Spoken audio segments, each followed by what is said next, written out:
good morning, or good afternoon, or maybe even good evening, depending on what time of the day or night you are watching this. This morning we are currently on our way to go and price up a new air conditioning installation. So we're just on our way to that one now. We've got a few gas safety certs again. Hooray! Seems to be all we're doing at the minute is gas safety certs, but I'm not complaining. They bring regular income in when, you know, other things are quiet right now. We haven't really got a lot in for Harry. I know he's going to be on the phone within a couple of hours after his first job, asking what he's doing next. So I'm going to have to probably make a few phone calls to some of our estate agents. Crap, I'm in the wrong lane. To try and find him some work for the rest of the day. And then tomorrow we've actually got another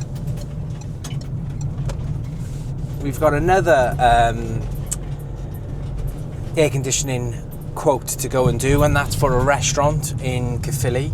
So all's good. I think hopefully we're going to start to see dividends paying off, taking up and going ahead with doing air conditioning. So yeah, all positive. Let's get the day going. Boiler man's here.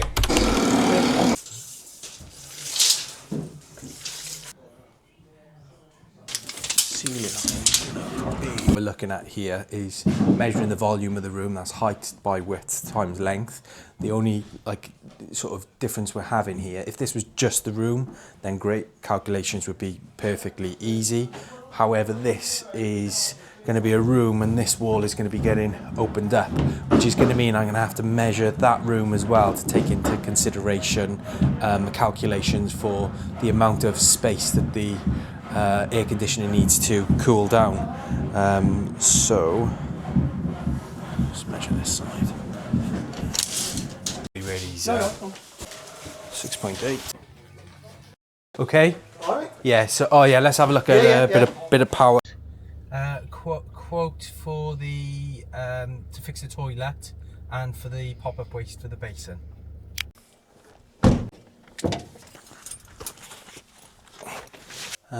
So usually somewhere or another on most boilers there's a data badge somewhere, and they know some put them underneath the boiler, some put them on the side, some have like a little flap, but I'm pretty sure on the Ariston we'll probably have to remove the cover.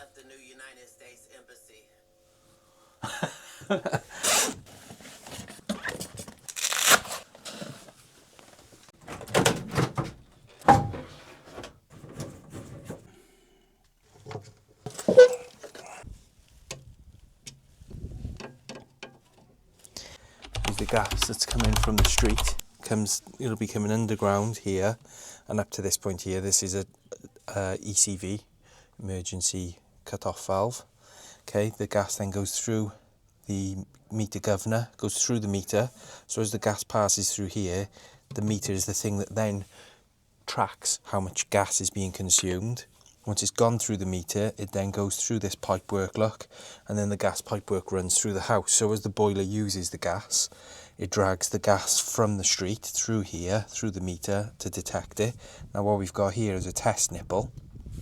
So with this turned off, there's no more gas able to come through now. So I'm now measuring from this test nipple all the gas that's up to here, all the way through into the house. And it tells me on the gauge, look, so as whatever gas is left in this pipe pushes through my tube and into here, it gives us a reading, look, on the gauge in millibar. So we do a minute test at 7 to 10 millibar for stabilisation, because you'll get fluctuations with different heat temperatures within the house, etc. Then once we've done that, we take it up to 20 millibar, which is our tightness test, and we time that for 2 minutes. And what we're looking for over that 2 minutes, ideally no pressure loss. On existing appliances we are allowed a small amount of pressure loss, but more often than not we won't see a pressure loss here.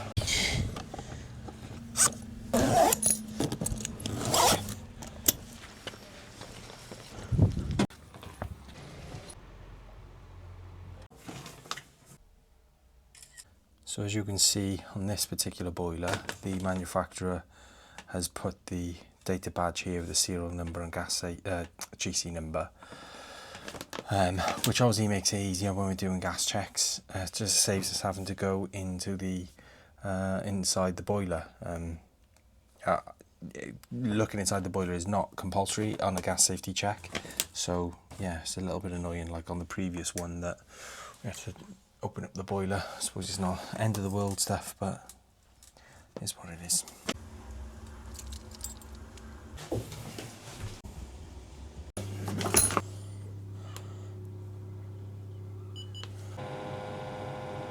Yeah, these gas safety checks can get a little bit boring when you're doing one after another all day, but like I said, it's work, and very grateful that the estate agents are sending these jobs over to us, because we'd be stuffed otherwise without them.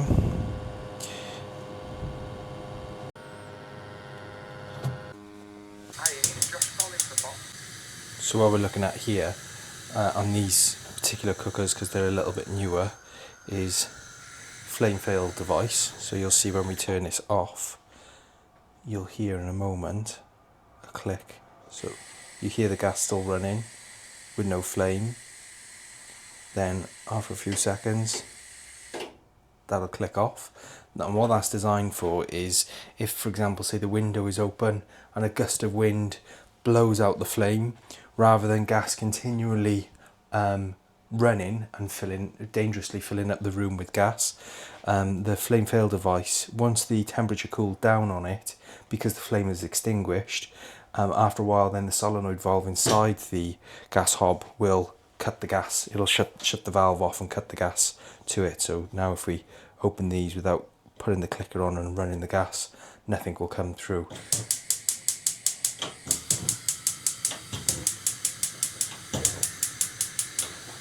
Do a gas rate now.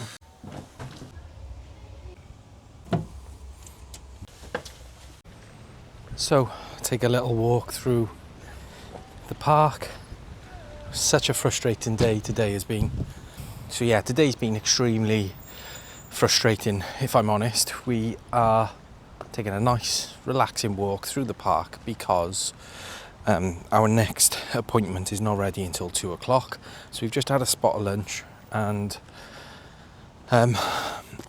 normally I would say I'm absolutely not waiting for people to be ready for us, because we never give exact times that we're available, because we never know how long a job before is going to finish or take. So it's really difficult for us to give exact time slots. We only ever give sort of windows of morning or afternoon, and the next one has messaged in and said, oh, by the way, we're not ready till 2 o'clock because taking a grandson to get blood tests done. But we're so quiet right now that I just thought, hey, let's take a little walk through the park. So things that perhaps haven't been on the camera with today's diary of the day, if you like, has been the amount of phone calls that I've been taking through Kelly in the office. And we've just signed up with Box Boilers, who we've now passed all their checks and everything, so I had quite a lengthy conversation with them on how payment works and what their prices are. As a business, it's not something that I really wanted to have to go into, doing sort of subcontract work for a large company like Boxed, especially because the prices are not amazingly great for what you've got to do. But like I said, we are so quiet right now that I've even sent Harry home today. Well, I've told him to go and clean the van, so he's cleaning the van now, and I'm just paying for someone to clean the work vehicle, which is not a bad thing, but it's not earning the business any money, you know. Summertime is a real struggle for us. I just wish it was as busy now as it is in the winter months. But the positives, I don't want to be constantly being negative Nelly on the channel. The positives are And this is why you need to stay positive, because having a negative mindset will just bring you negative outcomes. At the end of the day, you've just got to roll with the negatives at the minute, but the positives right now is I haven't that long ago got off a call to a friend who is a plumber himself. He's too busy to take on a project that has just come into him, so he's passed it on to me.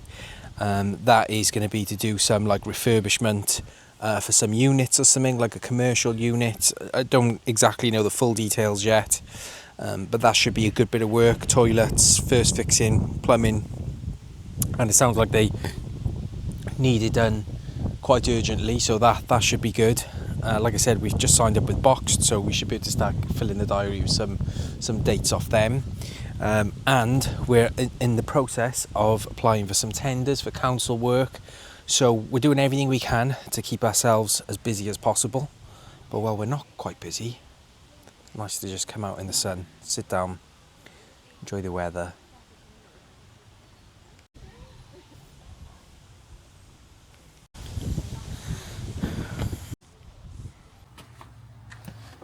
So just using Your Gas Fault app again.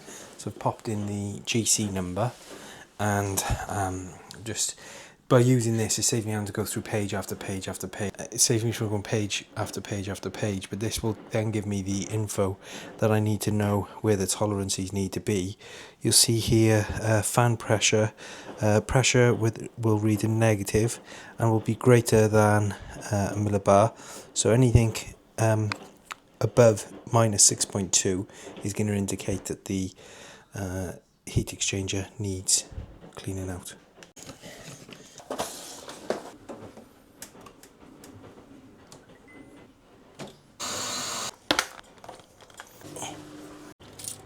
Okay, so this is a magnet filter, and as you can see, there's quite a lot of metal filings that have probably come from the inside of the radiators.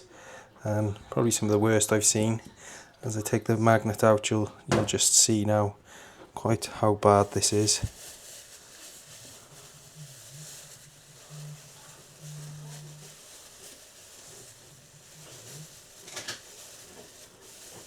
Just look at that. That is some of the worst I've seen. I didn't take a photo of that, did I?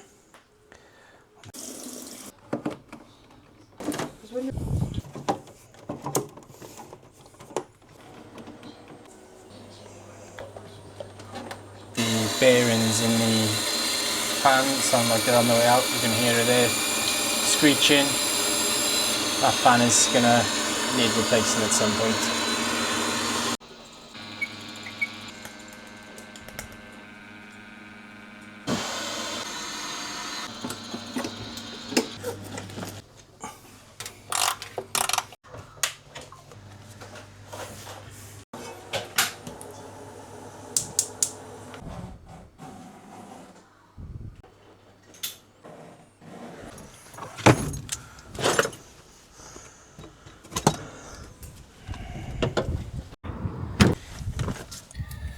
So there we are, guys.